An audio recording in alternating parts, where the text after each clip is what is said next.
Shu texnikani ishlatib, IELTS listeningdan ketma-ket 2 marta 9 oldim. Mening ismim Hojiakbar, 7 yillik tajribaga ega bo'lgan IELTS va multi-level instruktorman.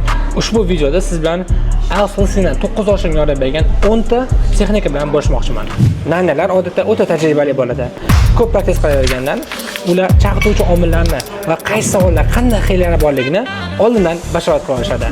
Misol uchun, At first, I considered taking business studies, but then I thought accounting might be more useful. However, I finally decided to go with economics. buni 100 marta qaytargan bo'lsam ham hech charchamayman.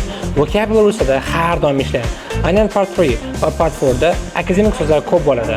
Ularning kamida 90% bilmas ekansiz, 8 yoki 9 ni xayolingizga ham keltirmang. Part 3 va part 4 da savollarni va variantlarni chuqur tushunib oling, kerak bo'lsa yodlab oling.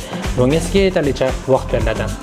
Ko'pchilik listening qilayotgan paytda o'z bilmagan holda ham eshitadi va hamda savollarni va variantlarni o'qiydi.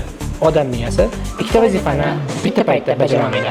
Kommentariyada listening so'zini qoldiring va men siz bilan qolgan 7 ta strategiyani bo'lishaman.